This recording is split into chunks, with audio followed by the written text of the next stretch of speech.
Hey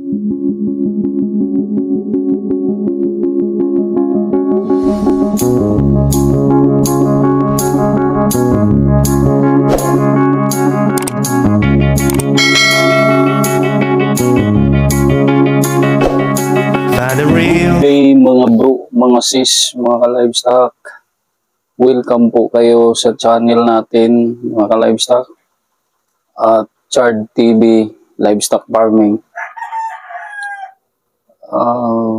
Mga ka-livestock, pag-uusapan natin ngayon ang mga pamamaraan sa pangangalaga ng biik mga ka-livestock at babanggitin din natin kung ano ang disadvantage and advantages sa artificial insemination compare sa boar actual mating, kung ano ang kaibahan nila, kung ano ang mga maibibigay nila na benepisyo sa atin.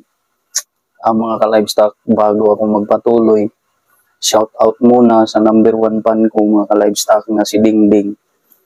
Ding, panoorin mo ang video na to. I hope magustuhan mo ito, Ding. Pakishare sa mga kakilala mo, Ding. Mga ka-livestock, ito yung biik na na-picture ko sa inyo nung sinasabi ko na 22 heads piglets na ipinanganak, but ang natira 18 heads kasi nga matanda na rin sila mama at papa.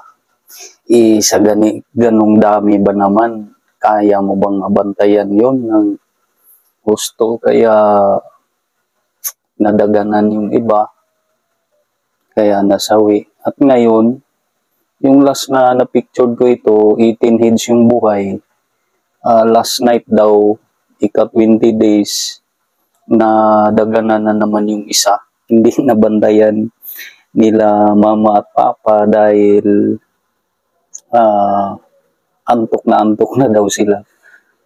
Mga ka-livestock, sa ganitong dami mga ka-livestock, kailangan maalalayan natin sila ng pagkain. Kailangan pakainin natin sila ng maaga at the early age of 5 days.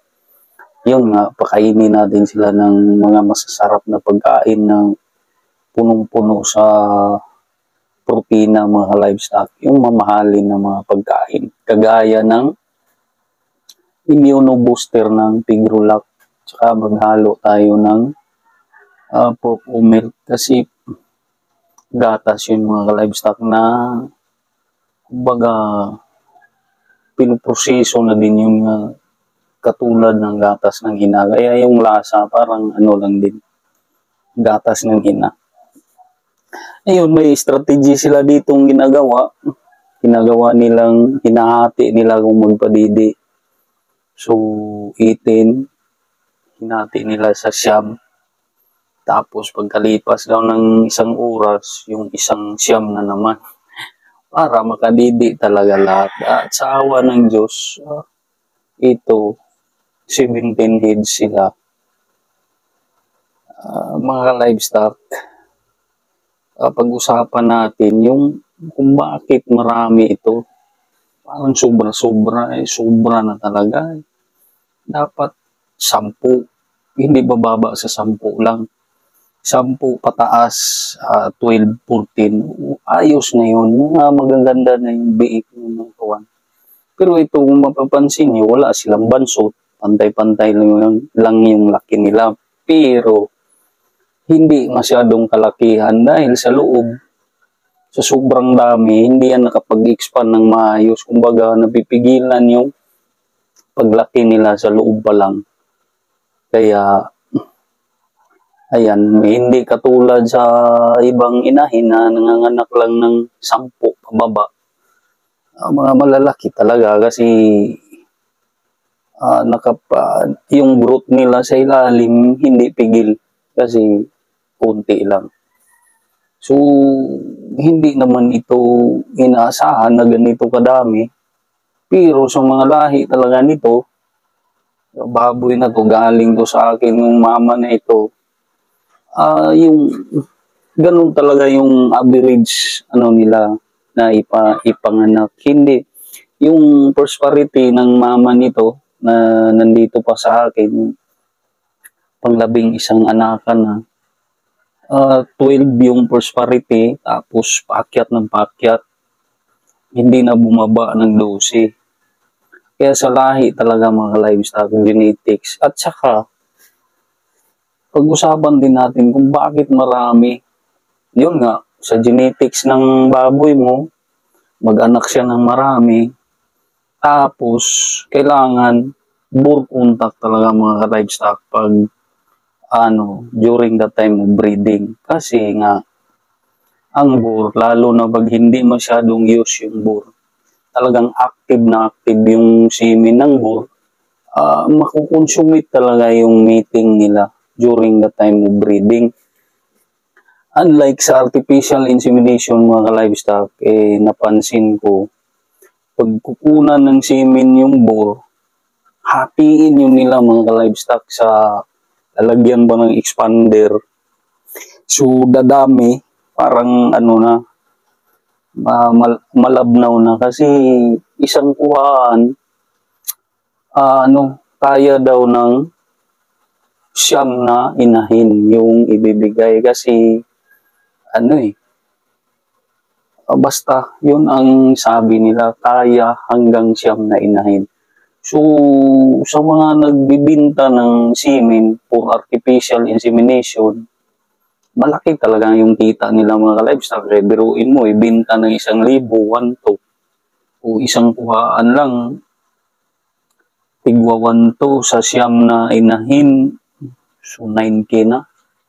So, mga livestock, sa artificial insemination, bihira lang talaga makapagbigay ng maraming biik yun. Doon ka lang magkakaroon ng maraming biik pag bore to bore yung breeding natin. Kasi nga, nahati na yung semen kasi pinoproseso na. By battle na yung nila. Sinisegregate nila. Kaya mga livestock, disadvantage talaga yun ang disadvantage sa artificial insemination. Hindi marami yung maibibigay na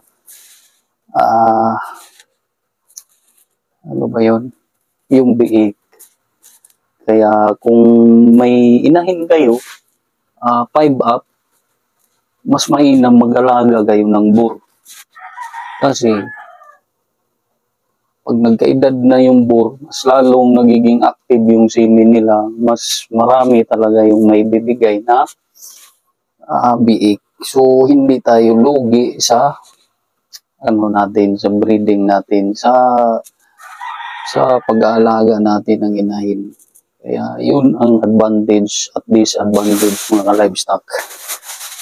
Mga livestock, tutungo tayo sa pangangalaga natin sa biik. Ito, 3 days old. Kailangan mag-iron tayo. 10 days, magtira tayo ng Bilamil, 1 ml. 14 days, mag-booster shot tayo ng iron. Tsaka pag 25 days, another 1 ml ng Bilamil. Tsaka pag walay, Bilamil na the rest. Mga ka-livestock, kailangan magawa natin ng program na yan dahil nakakatulong yan sa mga biik natin na parang hindi makunat yung paglaki nila mga ka-livestock. Para yung growth nila hindi maantala. Yun ang gagawin natin na administration, tsaka sabay pakainin natin sila.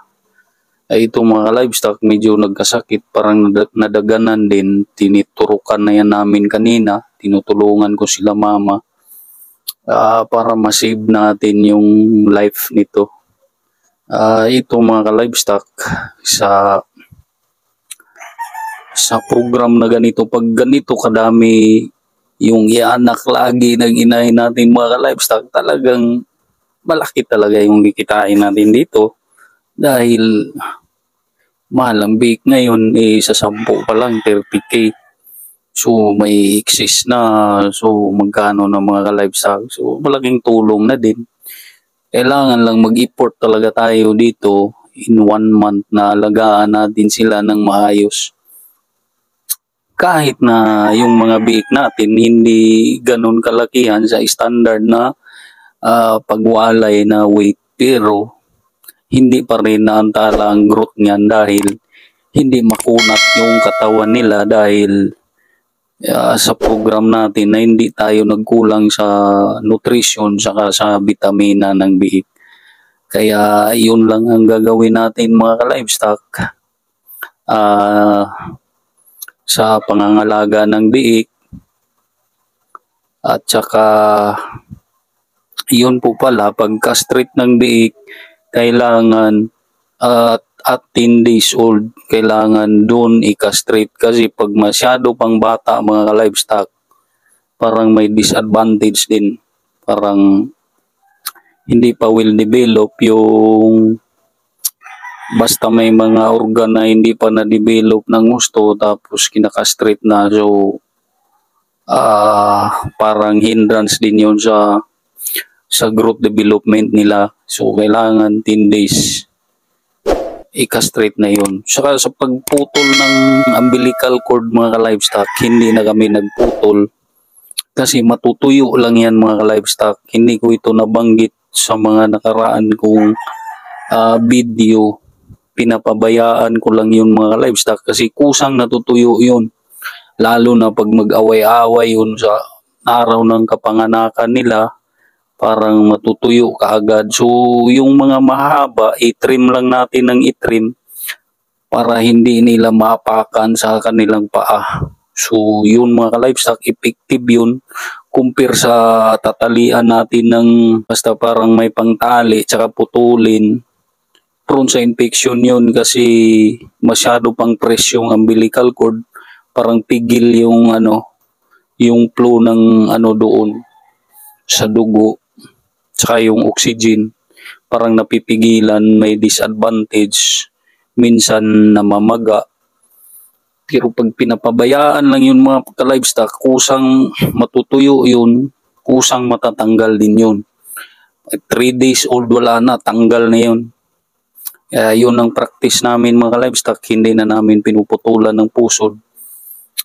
Hinayaan lang namin hanggang sa matuyo. At yun po, makumpir nyo yung disadvantage at advantage ng artificial at saka yung actual boar mating during the time of breeding. Marami talaga yung ianak mga ka-livestock. Kaya lang sa mga ibang farm din discourage talaga yung boar to boar breeding dahil sa dami na ng inahin nila. Kumbaga mas matrabaho na talaga mga livestock, lalo na yung mga boar na masyado ng mga malalaki, kaya ginagawa na lang yung artificial insemination dahil mas easy na trabaho mga livestock, pero kakaunti lang talaga yung maibibigay na anak sa artificial insemination compared sa actual boar mating. Kaya mga livestock, pag-isipan nyo kung saan kayo prepared. Yun nga, sa actual boar mating, kailangan malawak talaga yung espasyo natin doon. Kasi sa mga malalaking farm, kung makikita natin, dikit-dikit na yung dahil sa ginawa nilang paruwing pin. So, dinidiscourage na nila yung actual boar mating. So, sa atin, sa mga backyard, sa mga nag-aalaga lang ng 5 hanggang 10 pababa, kailangan biro na tayong kahit isa lang na boar na gagamitin natin para pag nag-hit na yung baboy natin, hindi tayo mangangapa sa paghanap ng similya at saka chimpong-chimpo din yung breeding natin, kaya successful talaga lagi mga ka-livestock. Yun ang advantage para magiging masagana yung pagbababoy natin. Profitable tayo lagi, tsaka lamang tayo sa kumpara sa artificial insemination in terms sa paramihan ng biik na ipoproduce mga livestock. Mga livestock, I hope may I hope mga livestock may nakuha kayong kunting kaalaman sa mga sinishare ko sa inyo at saka may apply nyo sa pagbababuyan nyo at saka kung saan kayo prepared doon kayo magpapatuloy mga livestock. Before we end mga livestock, maraming salamat nga pala sa mga lahat ng nag-subscribe. Tsaka sa mga hindi pa nakasubscribe mga livestock, please subscribe my channel.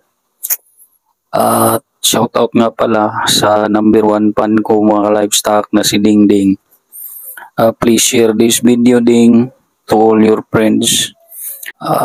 That's all mga livestock. Mabuhay tayong lahat na magbababoy.